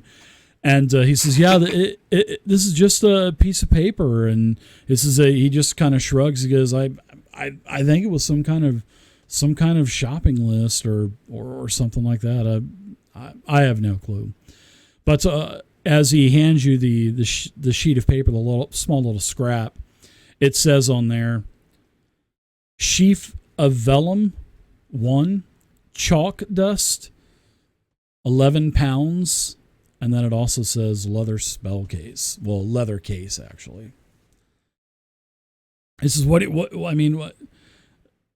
So what are you doing? Are you going to go after this Spurnek guy? Because I'm damn sure not going to go after him. I ain't got the manpower to do it. Yes, in fact, we have plans to go after this other perp. I see you've already taken care of one of them. Excellent job. I give him a salute. He salutes back with his opposite hand. He goes, "Yes, sir." And he kind of chuckles. This is. I will tell you this. I got some information. A couple of the the owners of farms here to the north said that they had seen a guy fitting this Spurnek's description. They could tell by his beady little eyes. And they say that he was heading north through all of their farmsteads, and it looks like he was going towards Dragonspine Mountains. But like I said, I don't have the manpower to investigate these rumors, and I really could give two craps about it. So he's out of my jurisdiction by this point. So once you get out of the farmsteads, I don't care anymore. So that's the rumors that I heard. If he's heading maybe towards the mountains. I don't know. He's heading like a northwesterly, taking a northwesterly path. Well, sir, be assured that this other perp will be taken care of and brought to the full justice of the law. Well, don't bring him to too much justice, because I told the sage that if I had found him, I would keep the thief alive for further questioning. And then after we question him, I got a spot waiting up there for him beside his friend there. He will fit nicely up there. He nods. "Oh, I know he will." Thank you for your help. You're welcome, my friend. And you should probably head by the temple and see one of the physicians to take care of that roughy throat you have there. You might be able to get some type of Ricola cough drops or something. They're made of pure honey. Thank you for the advice, sir. I'll do that. As I beckon Shen to leave the area. He's shaking his head, just following on me. On the way to meeting up with the rest of the group, I'm going to check to see if I remember any temples on the way to where we're going to meet up. Yeah, well, we got that multi-faith temple that someone keeps working on.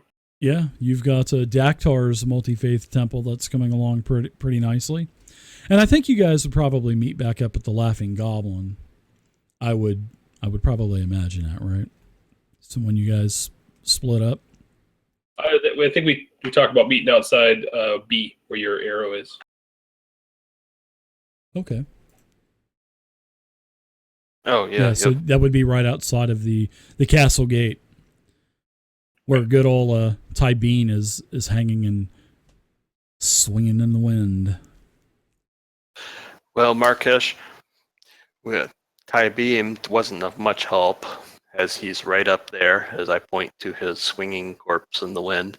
But apparently one of the guards did interrogate him, and he left us this strange message, which has a note on it which says, sheaf of vellum 1, chalk dust 11 pounds, leather spell case. So it looks that matches the list that we found in their room. It matches. Yes. It's what we found out from the grocer that they had purchased, or that I'll show you the list that we found, and our list had vellum, chalk dust, and waterproof scroll cases. Why don't you guys give me a perception check as you guys are looking at this list as well?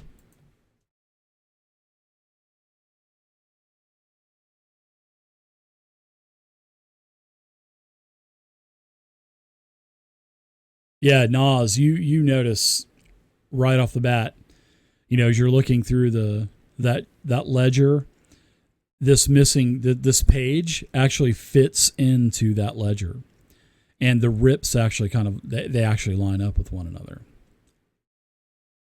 So this was actually out of that ledger. Looks like this was definitely from the ledger that we got from the grocer. Mm-hmm. These items definitely seemed important. They wanted them for a reason. If our next step of action is to go search in the mountains. I forget the name of them. Sorry. Search in these mountains. Yeah, if we're going to go search in the mountains where this map has seemingly indicated, perhaps something of interest would it not be? Should we not pick up these items just in case? Yeah, actually, we probably could. That's a good idea. Why don't you guys all add an inspiration to your sheets? You guys have done a really good job on investigating all this stuff. I sent you a tell there asking about cost for getting those items.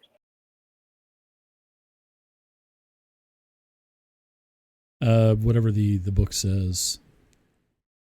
Whatever the player's handbook says. He pretty much just has provisions anyway, so rations and stuff like that, feed and seeds and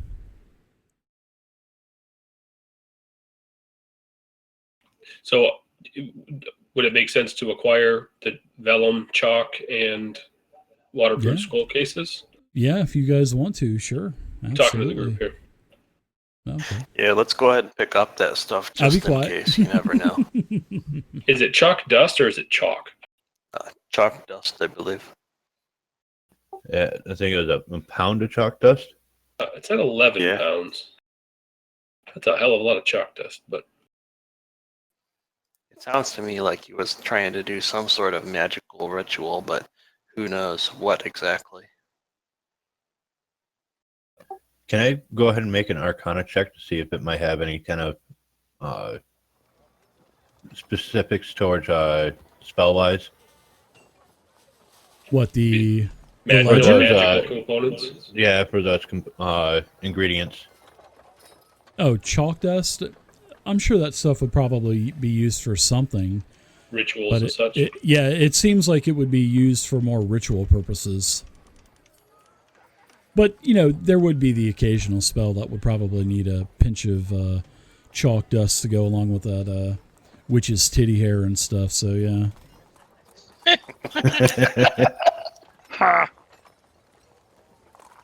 Bugbear, pubic hair, stuff like that. Hi, my name's Ganga. I'm going to be playing on Wednesday nights, starting this Wednesday. You couldn't spare a few pubic hairs, could you? Not me, buddy. I keep it bushy down there. It's like buckwheat in an afro, buckwheat in a headlock. It ain't clean. That's buckwheat in a headlock down there. Never trimmed it once.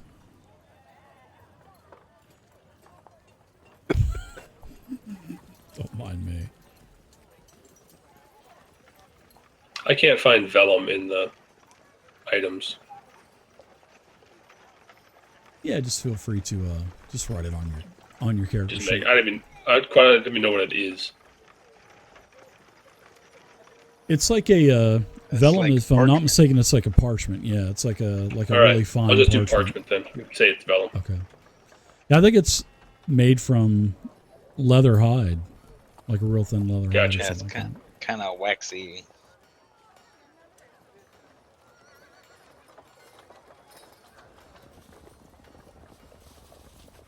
Whoa.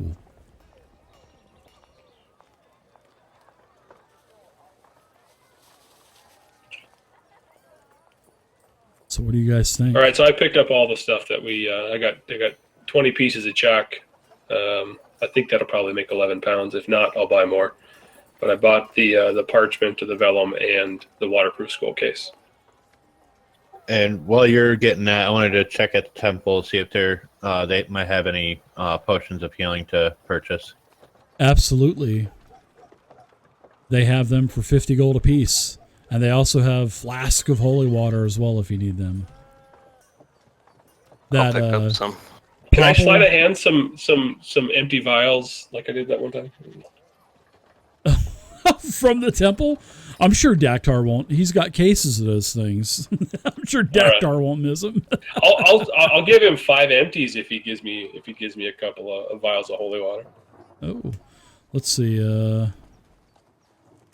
Holy water. It's He'll kind of bless you expensive, with actually. one. Yeah, it's. You know, what is that guy Popple that's on at 4 o'clock in the morning trying to sell his holy water? Whatever his name is, that I don't know, he's like a TV evangelist or something. Remember you like that. talking about him last time? Yeah. Yeah. So, yeah, you can I'll get get rid of my empties and take one vial of holy water. Then. Okay, sure. And if you want any other vials of holy water, they're 25 gold. So, healing potions are 50. All right, guys, should we pack things up and grab a last meal and head out towards this location? Absolutely. sounds good to me. I want to check out the Rough House Tavern back here. Oh. Yeah, you have your choice of the Laughing Goblin. You can go to the Cracked Crown, the Natweiler's Bell, the Bitter Blade, or the Velvet Doublet has the best food in all of the land, restaurant wise anyway. It's up to you, wherever you want to go. It don't matter to me. My vote's for the Cracked Crown. The Cracked Crown, okay. Sure, I'll go ahead and follow with you. Okay. Sounds good. All right. You guys go to the Cracked Crown. It's in the Dock District. It's rather run down. Actually it's right here. It's in the plaza where the two arrows are pointing. Quite run down. The sign is actually cracked. And you walk inside and it seems like all of the tables are full. You can tell that there's been a couple of bar fights in here already tonight. A couple of broken tables are near the entrance. So, there's quite a few seats up at the bar, though. And there's a pretty average-looking woman up there serving the patrons up at the bar. Seems to be quite busy. She's definitely taking care of her patrons' needs. She sees you come in, she nods, and she yells over all of the other noise here.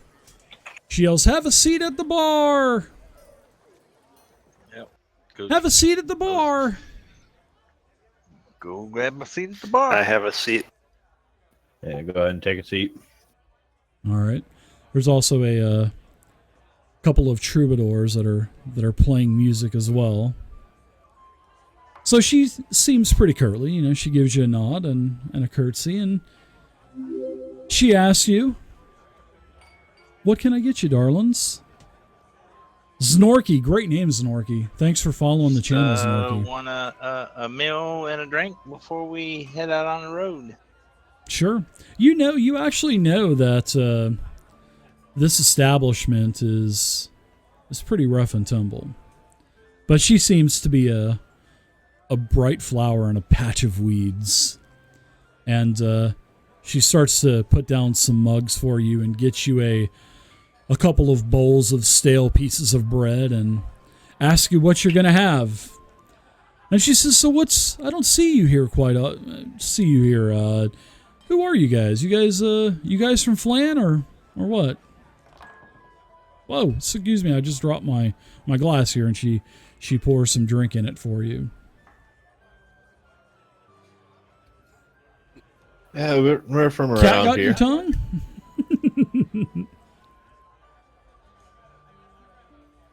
Yeah, we're working out of this area for right now. What are you working? Are you guys on one of the ships with all the other riffraff that walk in here every night? You guys look like you're too clean for that. You guys look like adventurers. Are you adventurers? ?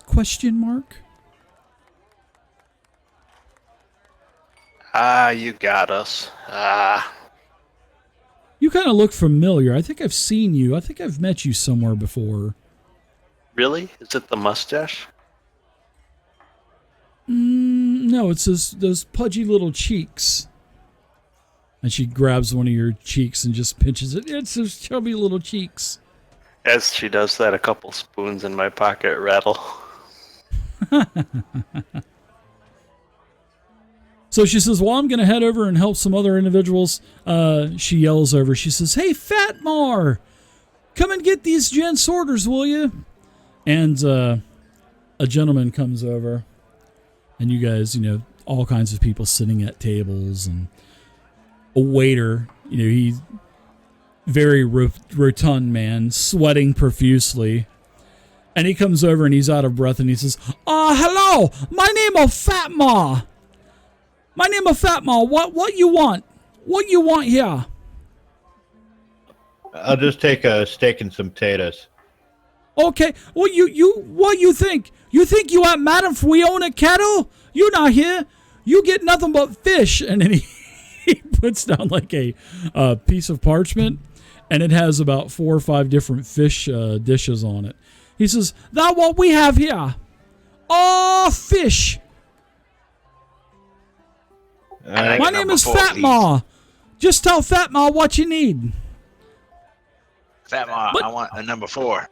You got you want that super size? No, to go, please. Signal flare. I'll take this one, but I can't quite read it. I think it says diarrhea delight. That's a trouser trout. Oh, okay. We'll take that one. That's a trouser trout. That come with vegetable and salad. Does it come with a bran muffin? I get you a bran muffin. All right. I'll take a trouser trout too. To number 4.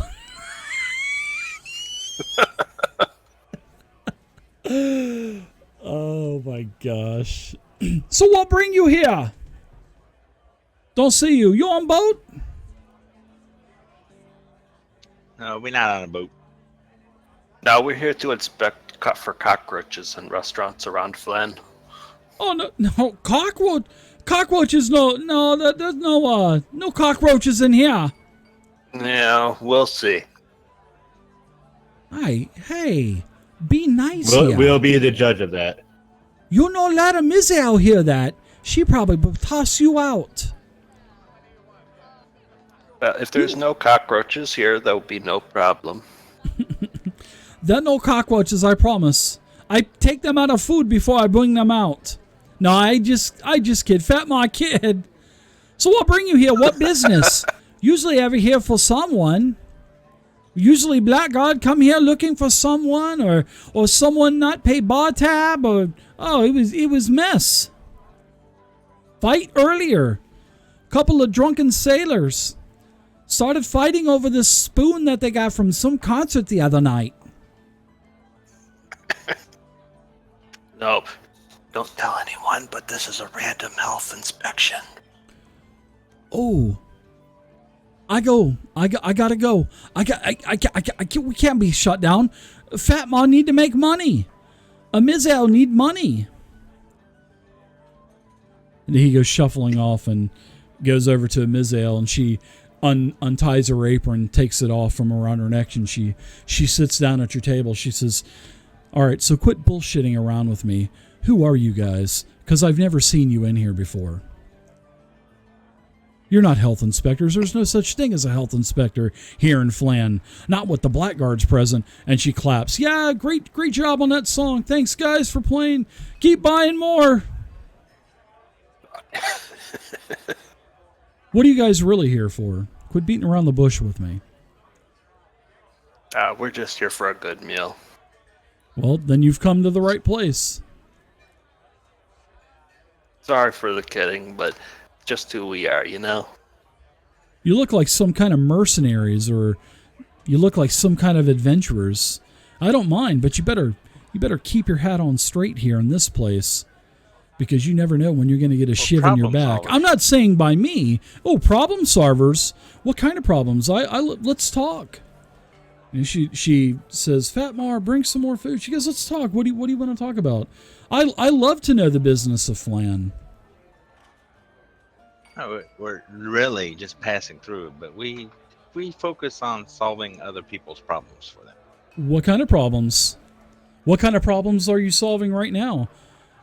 I'll give you a round of... She tells Fatmar to get a round of drinks on, and she says, oh, this first round's on me. What kind of problems are you solving? Well, do you have any broken items around the tavern here? This whole place is broken. Take your pick. This whole place is broken. I can't afford to fix anything. A place that has a crack. I walk up to like a crack in the table, wave my hands over it, and they start to glow just slightly as I intone some words, and the crack in the table disappears. Are you doing a mending spell or what? Yeah. So the table is basically putting itself back together, right? Yep. Just a little crack in the table. She likes that. So, ooh. See? We're problem solvers. Well, that solved one of my problems. I'm not going to have Fatmar fix the table now. And when Fatmar fixes the tables, one leg's always longer than the other, and I have no clue how it happens. He's a great server, but he sucks at woodworking. He's not proficient in woodworking, that's for sure. So what other problems are you fixing? I'm sorry for being so nosy, but you're new here, and I know everybody else's business around this bar, but I don't know your business. You guys are interesting to me. So what's shaking, Bacon? Have you heard? Tell her about the robbery at the library. Oh, you got information about that? Yeah, those scumbags used to come in here all the time when the Blackfist was asking questions. Yeah, I recall those guys, those two. What I really remember is, for one, they didn't pay their tab that they owed me. They didn't pay, so now I'm stuck with a loss for the month because of those two heathens. And I thought they were, pretty honorable gentlemen. Even though they worked at the library, I was kind of wondering, what the hell are you guys doing in here? And, they just said, oh, we're just taking a stroll. So they worked up a tab, and then, one guy's hanging up on the castle wall and the other guy got away. So now I'm never going to get my money they owe me. What a bummer, did they huh? owe you? No, they owed me 10 gold worth of meals. It was like almost a whole month's worth of meals. Prick. So how do you know these guys? We're going to go retrieve the one that got away. Oh, you're going to go find him? Yeah. Really? Go find him. Wow. I do know when they came in, they didn't talk to nobody. They hardly ever talked to anybody. They ordered their food. They weren't very social. And in fact, they really didn't even like others talking to them, because they'd always sit at the bar here, And when, if Flippy or Flappy sat down beside him from the boat docks, they tried to carry a conversation, but these two guys just didn't want anything to do with it. They were eyes straight ahead. They weren't even looking at me, and I'm a sight for sore eyes. Which, honestly, she's not, but she's just kind of witty, you know what I mean? Yeah. She says the only thing that I knew about them is that they had been, I asked them where they were from, and they said that they were just here working in the library, and they had been here for about 4 months or so. That's the only thing that I knew from them. But sometimes, go ahead, honey. Go ahead, sweet chops. Did they have any idea, or did they ever mention where they came from? They didn't mention where they came from. I asked them, but they just said that they've been here 4 months, and they got here on a caravan, and then they got off the caravan and just kind of stayed here ever since. I do remember, though, sometimes they were accompanied by a third person, but I hadn't seen him in quite a few weeks.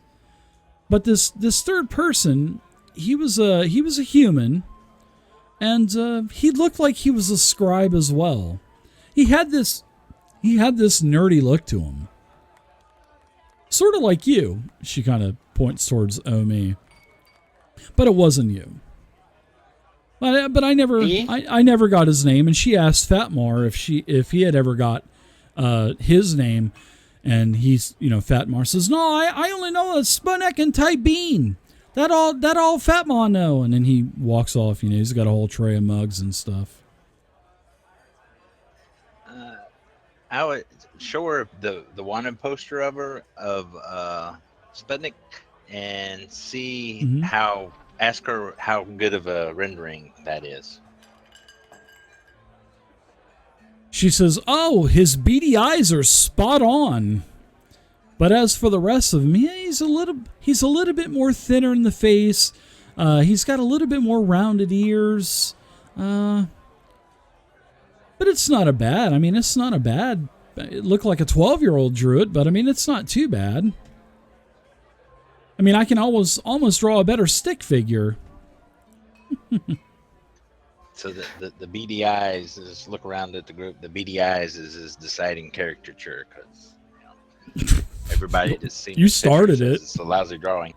You started it. But Fatmar, now he never got his name. Well, I'm sorry that these people screwed you over as I count out 10 gold pieces, but perhaps this will help. Oh, honey, you are too sweet.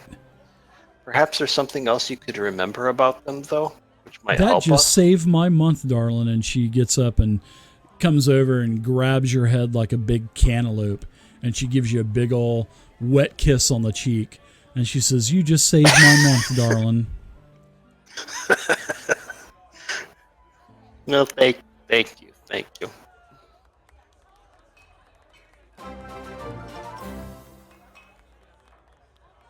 So what else can I do for you? Anything else? As Fatmar brings out your dinner, all your trouser trout plates. Is there anything else about these Tally, two that you can remember that might be of use to us? Anything at all, no matter how small the detail. I've pretty much told you everything I know about them. I know that they had another guy visiting them from time to time, but I haven't seen him. I really don't know anything else about him. I'm sorry. I've told you everything I've known that I know about him anyways. That's all right. Perhaps I'll do a show here for you sometime. A show? What kind of show? Are you a performer? I've got a couple of pretty good troubadours over there now. One of that handsome gentleman over there, his name is Bandetta's. He's a great performer. Believe me, and she winks. He's a great performer. I look over at Banderas and wave at him. He just shakes his head in this disappointment. He doesn't even nod. He just kind of looks away real quick and hangs his head down in shame. His fucking tea kettle caught on fire that one time with it. Oh yeah, I remember Banderas. He and I did a gig together one time. Oh, he remembers you. Banderas remembers the face from anywhere. Anywhere.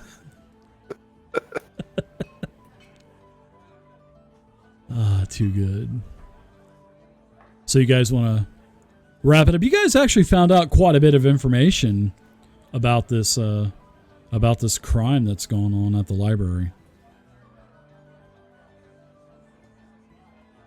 Yeah, Any final things that you guys want to take care of? Any head on equipment out you the want to road.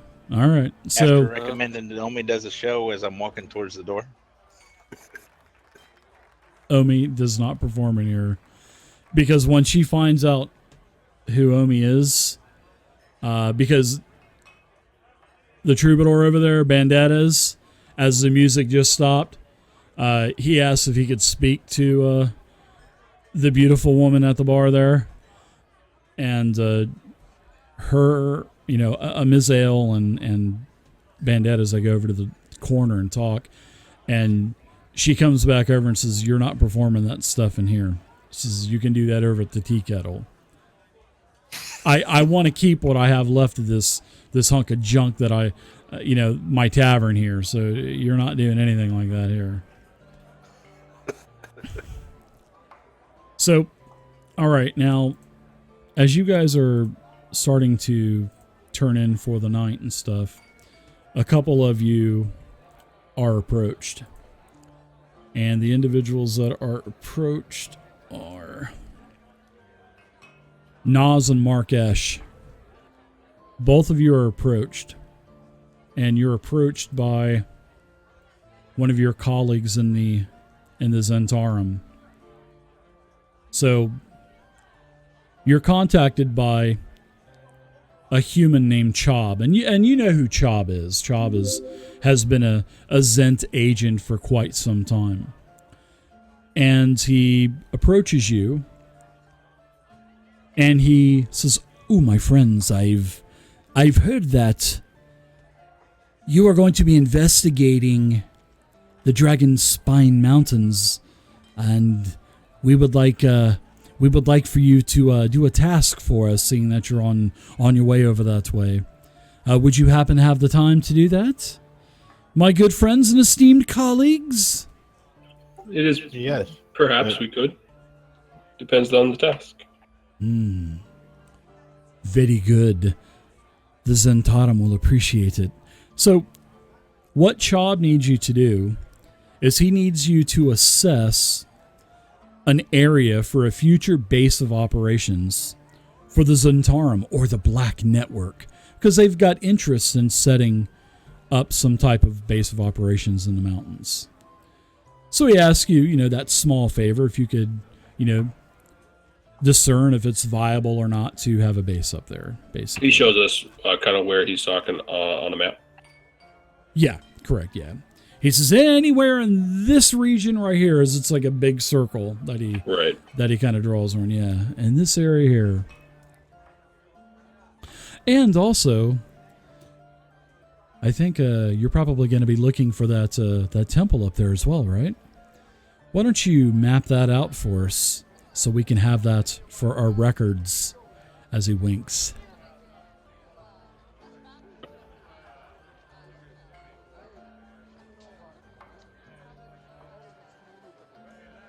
All right. Seems like an excellent paying job. Yeah, we can certainly handle that. Oh, the Zentrum, you're part of the Zentrum. Right? The Zentrum doesn't work for free. Everyone knows that. Member or not. Okay. You drive a hard bargain, my friend, as he pulls his pouch out. And he hands, he says, "Go ahead and split this amongst all of your traveling companions." And he hands you a sack full of 100 gold. It's not much, but it's all I have on me. Maybe I'll give you more when you come back. I'm sure. The temple will be well worth 100 gold. This is a great payment. Okay. All right, so let's go ahead and do some loot and some XP as the night winds down and you guys are going to be heading to, I guess, the mountains.